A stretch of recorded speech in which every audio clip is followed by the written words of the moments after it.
makers to country faces and the path it must take to achieve national development. Welcome to Nation Watch. Now here is your host Mervyn Williams, former member of the Guyana Parliament.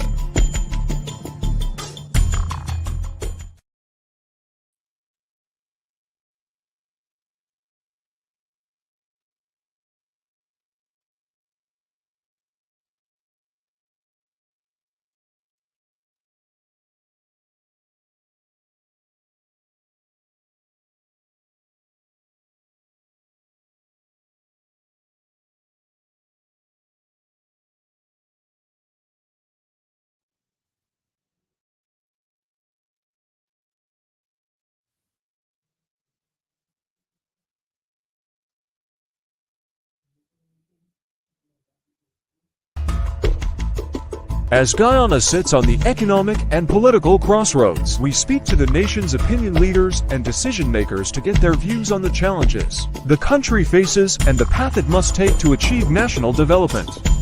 Welcome to Nation Watch. Now here is your host Mervyn Williams, former member of the Guyana Parliament.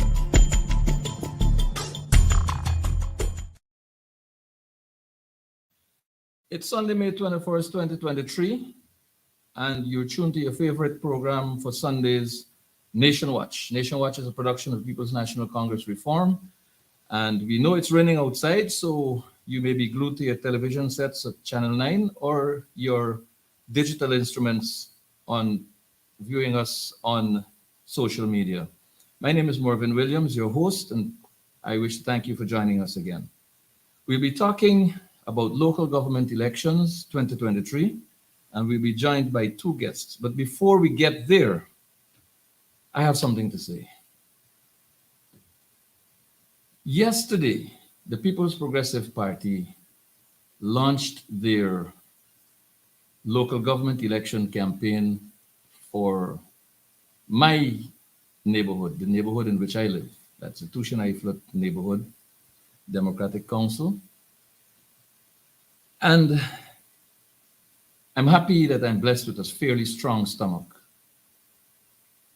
The messaging that's coming from leading members of the People's Progressive Party to their gullible supporters, it's shameful.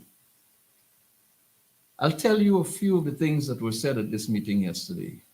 And this is not hearsay. This is firsthand. The regional vice chairman of Region 3 told the people gathered, a small pocket of people, that they must be careful and they must look out for themselves because he told them that PNC people will attack them and try to intimidate them. Where is the ERC when this is happening?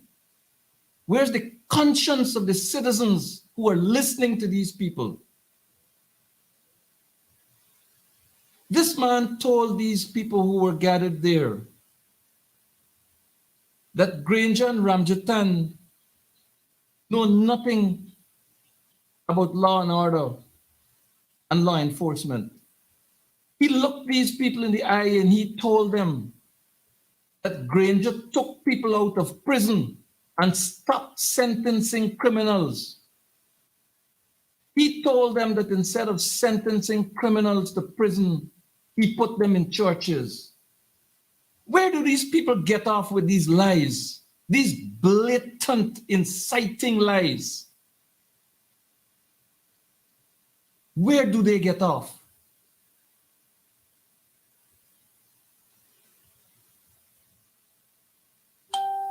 This man told these people that his president, as he put it, his president has a vision that is alive. And that is why he fired the entire Police Service Commission. His president's vision, which is alive, caused his president to fire the entire Police Service Commission. He went on to tell those poor people who went there expecting to receive money and who went there expecting to receive hampers. He packed them up with lies. He told them that Paulson and company went to court, took the government to court over this whole business of the suspension of the Police Service Commission. And guess what? He told them that they lost. He told them that his president won. The regional vice chairman of Region 3, Essequibo Islands, West Demerara. But you know, they say fish rots from the head. And the lies that Barrett Jagdeo has been barefacedly telling the people of this country, every time he sits before a camera, without shame, that is being passed down to his underlings who believe that they have the immunity from prosecution that Jagdeo enjoys, and so they could do the same thing. This man told these people yesterday that they mustn't be afraid when they're attacked and intimidated. They mustn't be afraid because they have a powerful political party with a powerful general secretary who will protect them. If that is not this divisive messaging, if that is not messaging that promotes hate, discord, and disunity in this country, then tell me what is. The People's Progressive Party are aliens to the truth. The people of this country must reject them because of the lies that they peddle barefacedly and without any inclination as to consequences of wrongdoings in this country. And if you don't believe me that the lies start at the top, I'm going to demonstrate to you now by way of a video where the source of the lying comes from and why the underlings in the People's Progressive Party enjoy joining the merry band of liars in misleading the people of this beautiful country of ours. Watch as we for a very long time. And if you know anything about the PPP, we have not done the heavy-handed sort of removal of people from where they are living and even squatting. What? After a prolonged standoff and tear gas fired at Mocha residents on Thursday afternoon, the 7 remaining houses believed to be near an alternative East Bank Demerara road link were demolished. We have not done the heavy-handed sort of removal of people from where they are living and even squatting. These people need to give me justice. 20-something years now we family live over here, boss. Actually 30 years now. Where we going? We have not done the heavy-handed sort of removal. The Guyana Sugar Corporation, Gaisuku, on Wednesday began flooding lands of Success on the east coast of Demerara in an attempt to relocate hundreds of squatters that have been occupying lands in the area. Like last week, I heard about the flooding. I have children, I have nowhere to go. This is a very dangerous environment. Nobody never come, no authority in position never come and seek for say, well, we can do something about the situation. From yesterday, now I'm going back home. Because my son is telling me to Charlie working and they're flooding the place. I got a hurry for going. This what's going on here is total lawlessness on the government of Guyana. I have nothing against the government. I'm ex-military. Look this here. Is this a better life for all Guyanese? We have not done the heavy-handed sort of removal of people from where they are living. You know, and some house in breaking now. And the breaking go to the house, look. My cousin's house was a complete house and a breakdown. We have not done the heavy-handed sort of removal. We need time to move because we can't move from here with our stuff to go to rental. Rental doesn't want those things in the yard. Where are we gonna go? We have not done the heavy-handed sort of removal.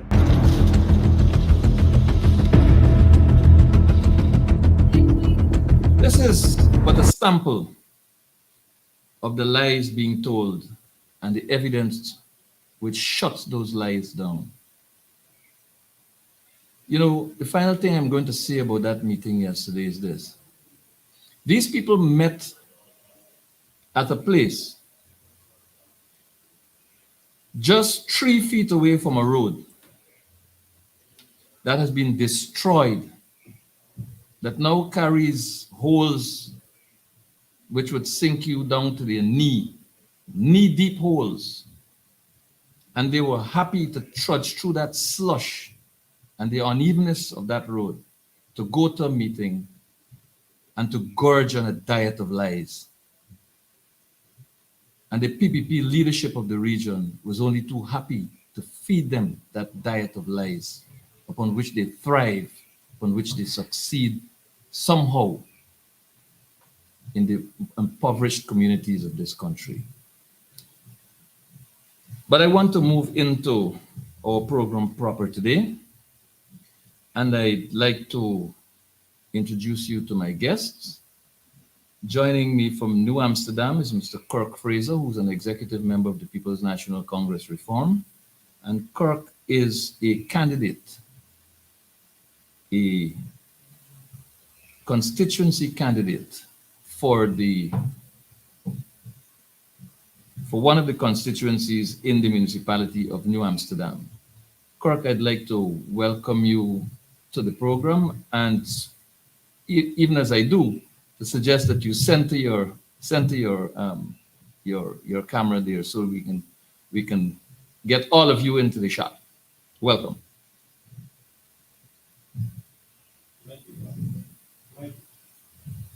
I think your mic is muted there, Kirk. You're on, but we're not hearing you. Try again.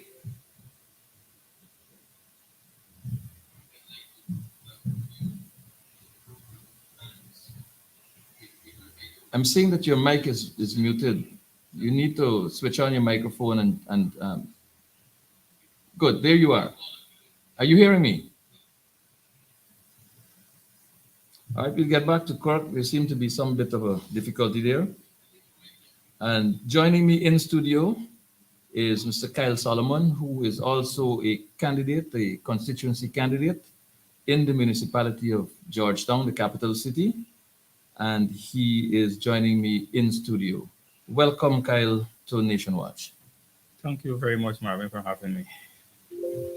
All right, I'm hopeful that the situation with Kirk could be fixed very, very quickly so we can get him involved. In fact, I wanted to ask him for an overview of what's happening in New Amsterdam as an opener. Do we have Kirk with us?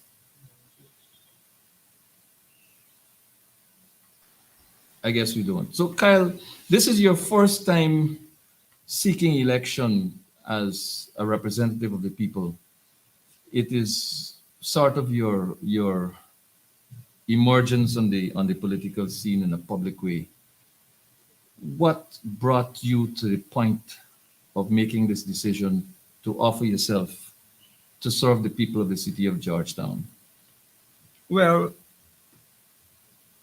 I wouldn't say it's my emergence, as I've always been serving the people of Georgetown in constituency number 9, for which I am currently offering myself as a candidate.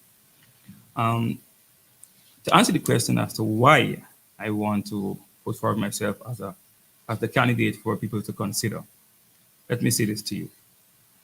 Having lived in constituency 9 for many years, I would have seen the challenges faced by the citizens.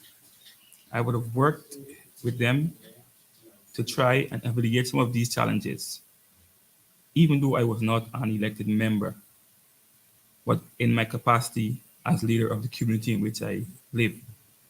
Mm-hmm. Over the years, I would have interfaced with officials of state and agencies of state, doing work which benefited the people of the constituency.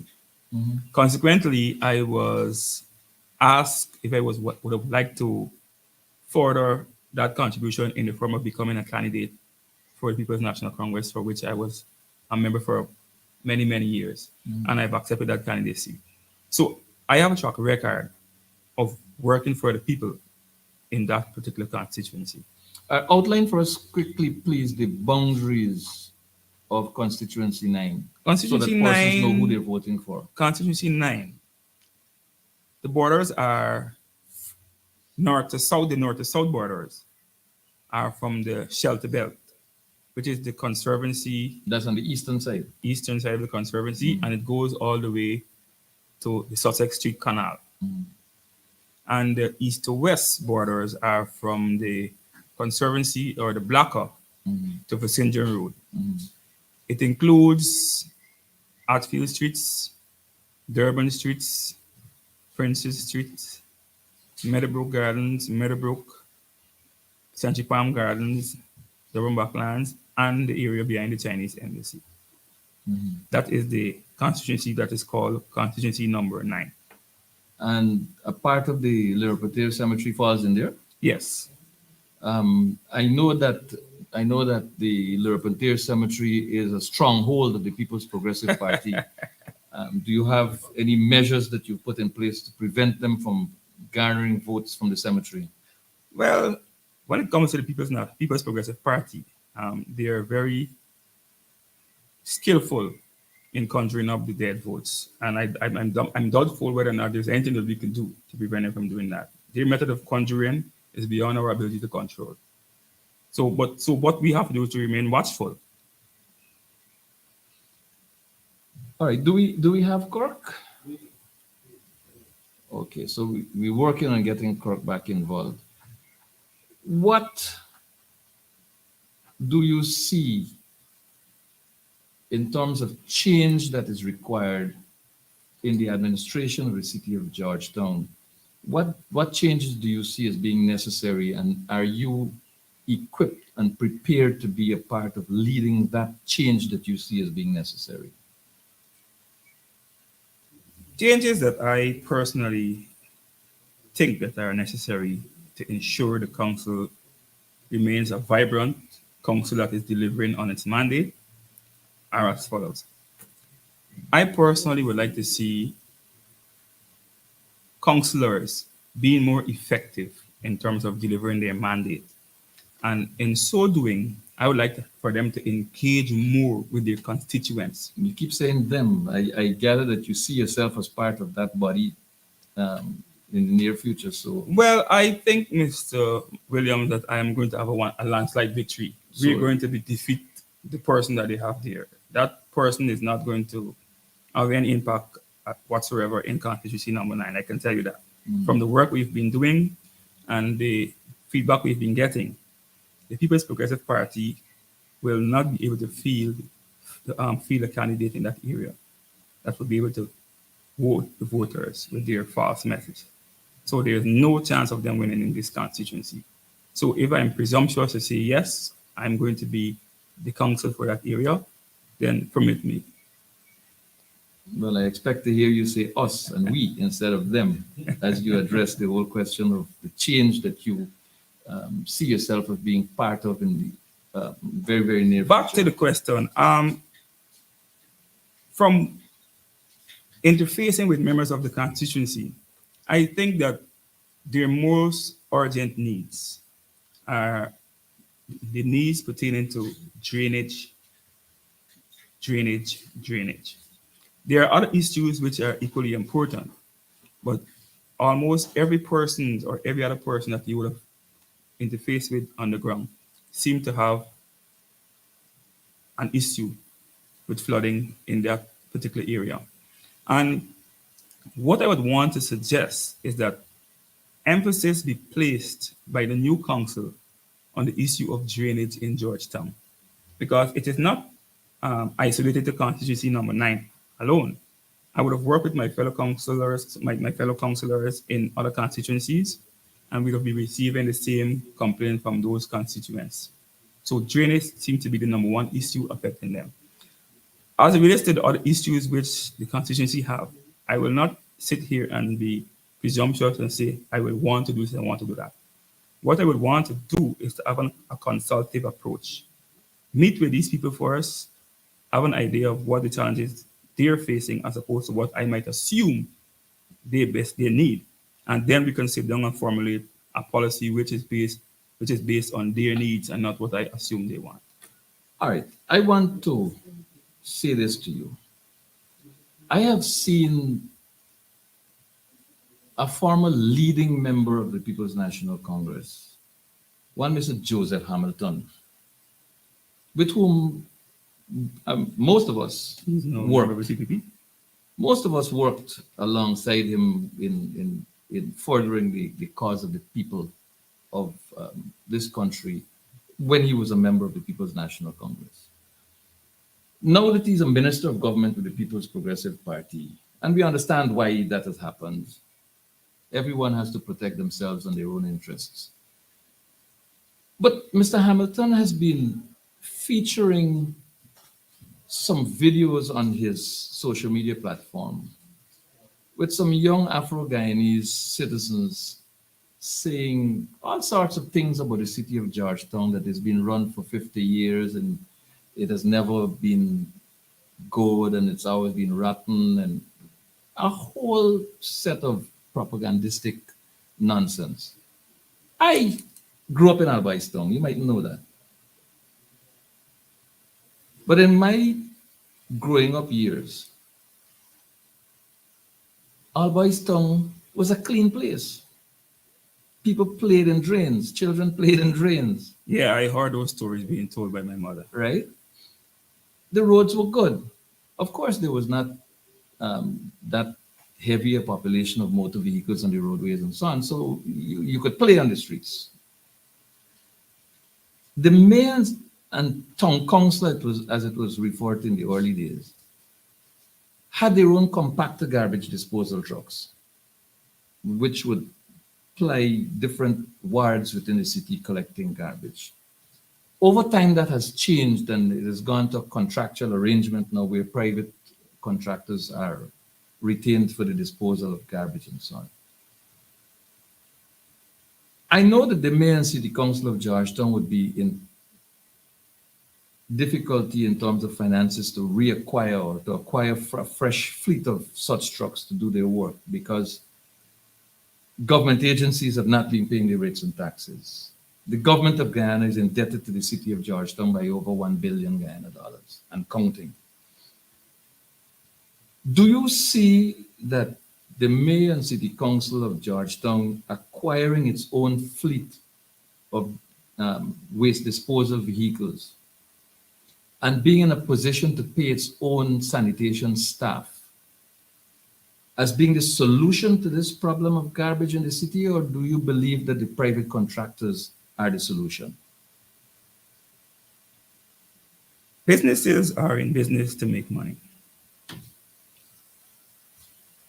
So I believe that if the city council is adequately equipped with the vehicles and the compactors and the staff that is necessary to carry out their functions, I believe we will have a more effective garbage disposal in the city itself.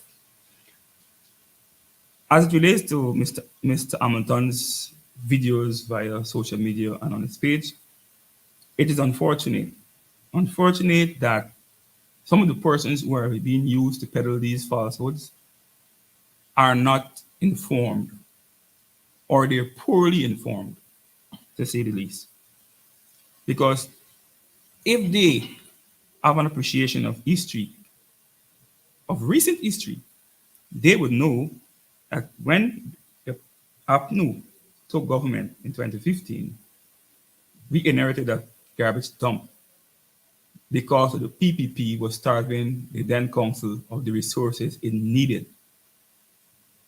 APNU provided those resources to the council, and the city was restored to its prominence. The PPP has gotten back into power in about 2.5 years, and the evidence is there. They're back to their old tricks. They're once again starving the council of the resources needed so that they can put this nonsense out there about the council not being effective and the council not doing its work. The argument is simple.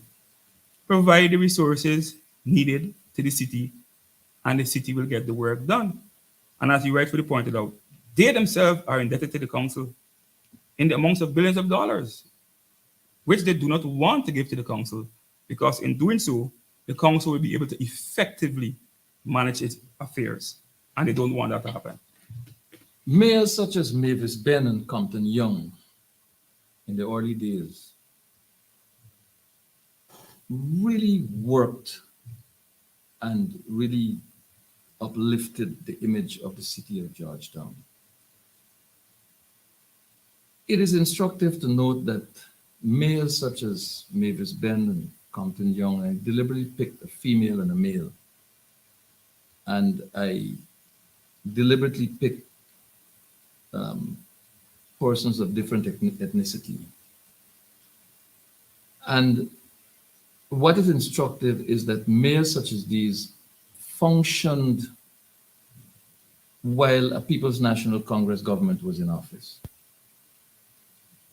There was never a complaint about lack of resources, never a complaint about lack of cooperation with central government, never complaints of any minister, including minister responsible for local government, intervening into the life, work, and affairs of the city of Georgetown. There was never a minister of government wishing that some major disease will overtake the city. There was a People's Progressive Party minister of government who wished openly, publicly, on media, for there to be some epidemic to strike Georgetown so that these people who are elected to manage the affairs of the city can be removed by the central government, and so they can put their own people in there.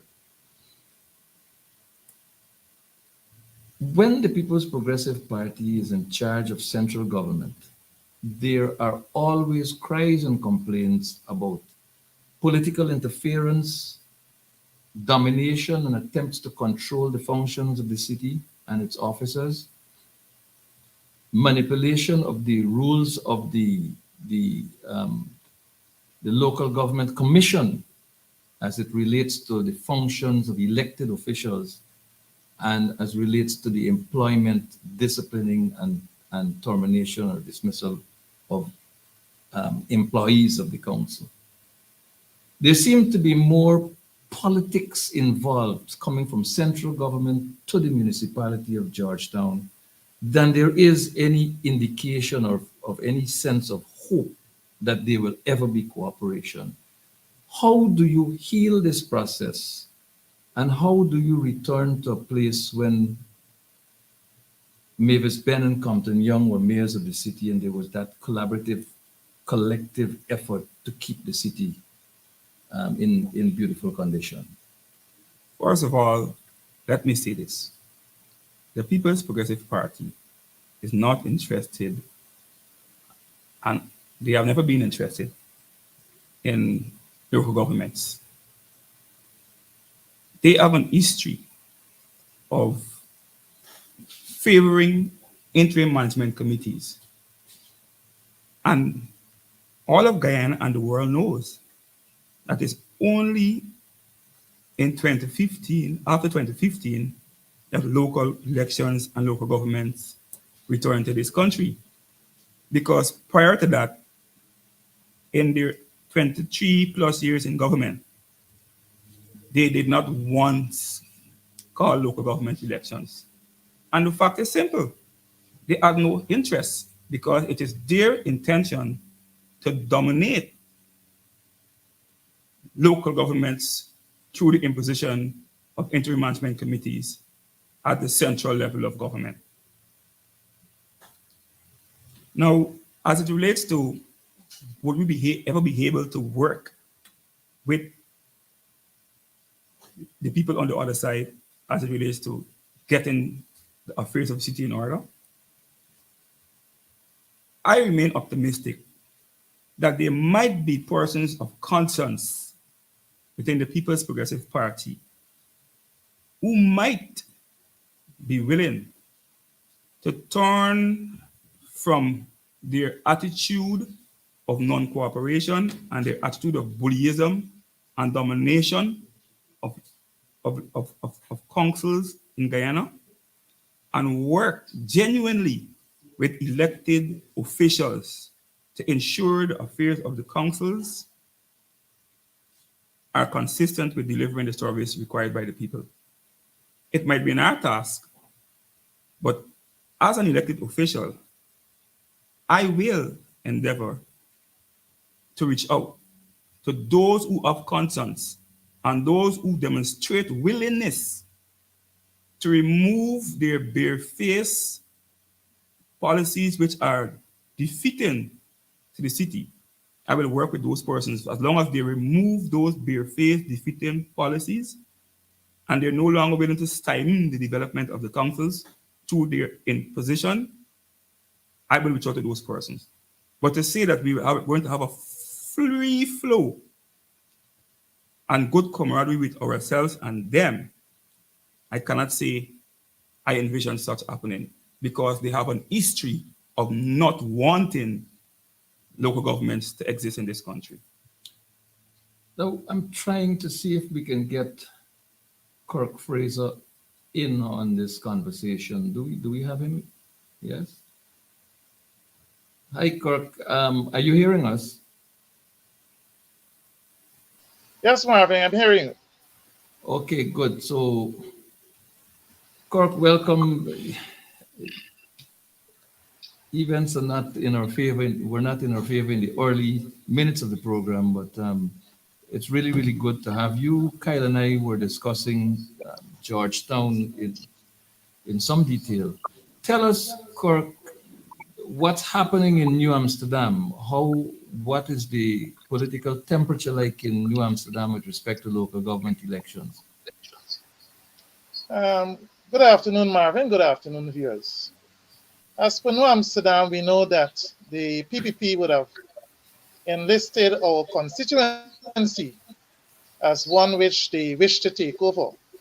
But unfortunately, our people are resolute in the struggle to ensure that New Amsterdam remains under a partnership of national unity. And the people themselves are so happy that we're out in the fields, walking, talking to them. They would have expressed their views as to where the country is heading, and they're not in favor of that. So they are anxiously awaiting local government elections to re-elect members of the Partnership of National Unity back at the realms or holding the realms of the tongue. We would have reached out to many of the constituencies. Persons meet us daily on the road, and they would have expressed disgust, at the manner in which the PPP, who never ever had any good intention for the tongue of New Amsterdam, are now finding it to say that they would like to manage the municipality of New Amsterdam. The people are aware of what they would have done to the tongue in the past. Throughout the township, from 2020 to now, we can see significant decline. When the coalition was in government, the necessary resources were given to the municipality to ensure that its mandate to the people are met. Unfortunately, since the PPP would have returned to power illegally, this is not so. We receive subvention very late, every year. After the first quarter, then is when this money is being released. For example, this year's subvention was released last year, and the minister had to come to release this. And this of itself cannot help us in executing the projects we have highlighted and the people would have registered a choice for. So unfortunately, we are way behind in terms of getting the work. You are the constituency candidate for which of the constituencies in New Amsterdam? And secondly, how many constituencies are there in New Amsterdam? And is the APNU fielding constituency candidates in each of those constituencies? And how do you rate the chances of each of those constituency candidates? Marvin, on the municipality of New Amsterdam, we're having 7 constituencies. And we will be winning all those constituencies by a landslide based on the interaction with the people. Their disgust as to how they're being treated, and they would show the power and the strength and the resilience by going out on the 12th and vote for a partnership of national unity. We're going for a clean sweep in this. There are 12 seats, and we're going out for all 12 seats. I am running for constituency number 3, which includes Raymond Irving, MNTC Housing Scheme, Burmine Scheme, Caracas South, Stanleyton, Savannah Park, for the 1 scheme all the way to Tutorial. So there is where I would be contesting. So at this end, Kyle has parted the Lerpentier Cemetery in his constituency. Do you have a burial ground there that you need to protect from the People's Progressive Party? Yes, adjacent to my boundary there is the Stanleyton Cemetery. However, we would have asked the cemetery attendants to ensure that he puts tight security on the cemetery to ensure that the PPP don't invade the cemetery to resurrect the dead. So you are an executive member of the People's National Congress Reform. You are part of the leadership team, both nationally and regionally. How have the people of New Amsterdam been reacting to your messaging, to your interaction, and how are the other candidates relating to their respective constituencies? Are the local issues being highlighted? Have you presented solutions to current situations? Have you discussed how you will address the whole question of the Fiscal Transfer Act and its the need for it to positively impact the operations of your municipality? Marvin, we would have dealt with this situation, but I think that a judicial review is what is needed at this time. Because it's not New Amsterdam, even the PPP control councils are crying out. They can't even help those that are under their control. In Region 6, we are having 3 municipalities. And out of the 3 municipalities, New Amsterdam is about 90% better than those 2 that is controlled by the PPP, which is Rose Hall and Cariverton. Daily, I don't know if they show these clips, but the cries of the people in those municipalities are greater than those in New Amsterdam. In New Amsterdam, we have 2 major issues. And the first issue that residents are concerned about is garbage and how we collect garbage and dispose of it. The garbage situation, this current council would have used 2022 subvention to buy 3 garbage compacted trucks, small ones, to ensure that we deal with the issue of garbage collection in a timely manner. Outside of that, there is another issue that plagues the town, which is flooding. The municipality is unable to actually execute a complete rehabilitation of the drainage system in New Amsterdam.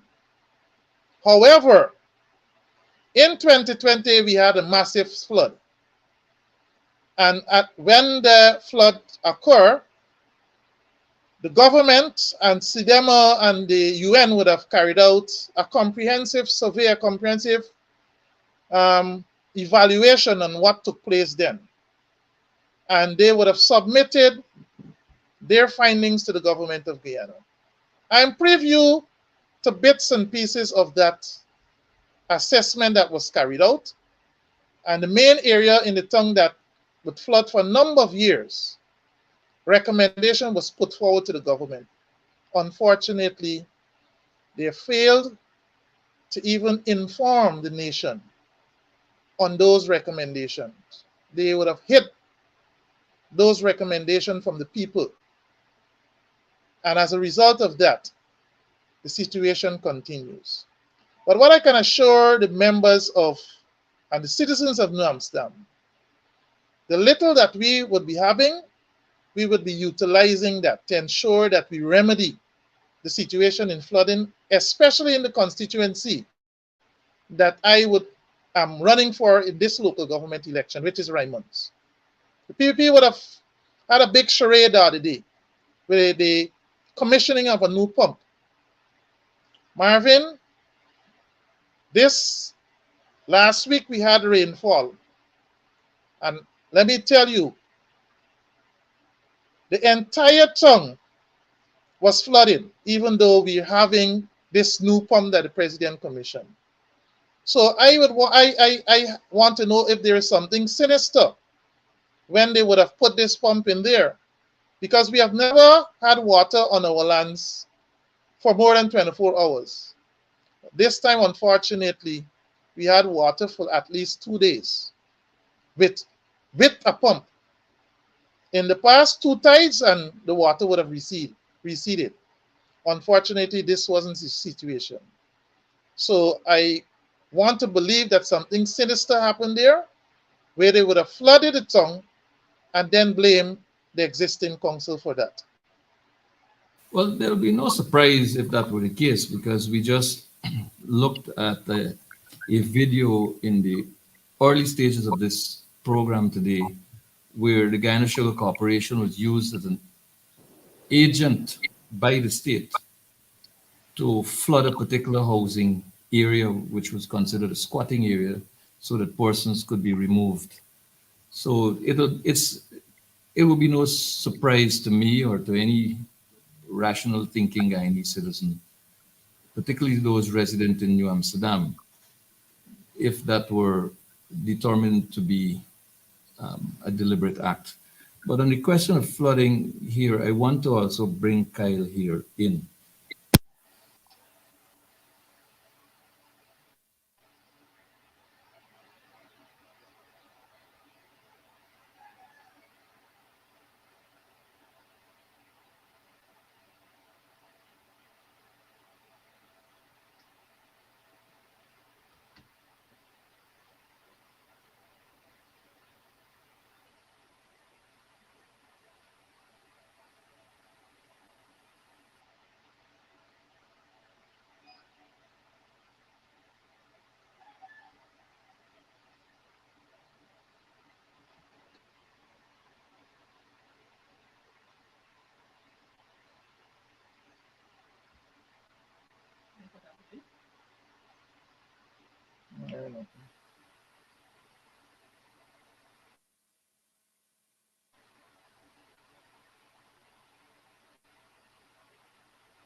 must say that we are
We're hearing from you, Kirk.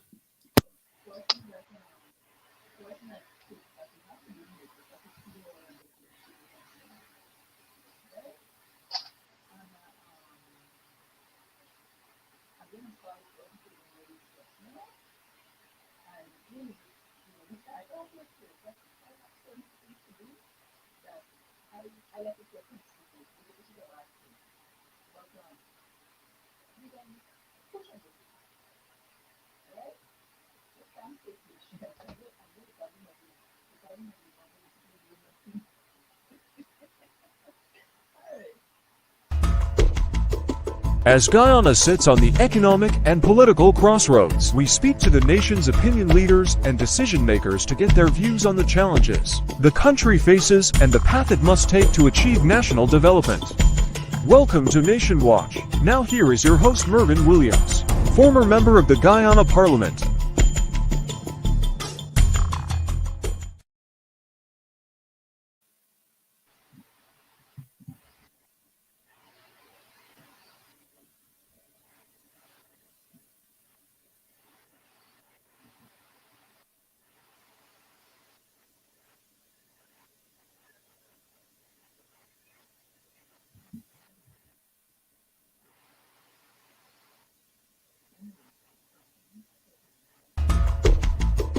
As Guyana sits on the economic and political crossroads, we speak to the nation's opinion leaders and decision makers to get their views on the challenges the country faces and the path it must take to achieve national development. Welcome to Nation Watch. Now here is your host Mervyn Williams, former member of the Guyana Parliament.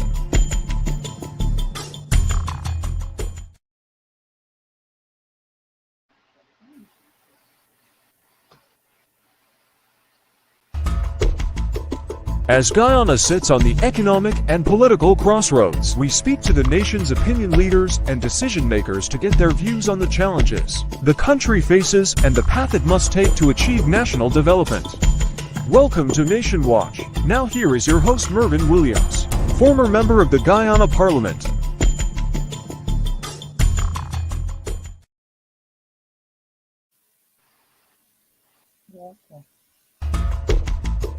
As Guyana sits on the economic and political crossroads, we speak to the nation's opinion leaders and decision makers to get their views on the challenges the country faces and the path it must take to achieve national development. Welcome to Nation Watch. Now here is your host Mervyn Williams, former member of the Guyana Parliament.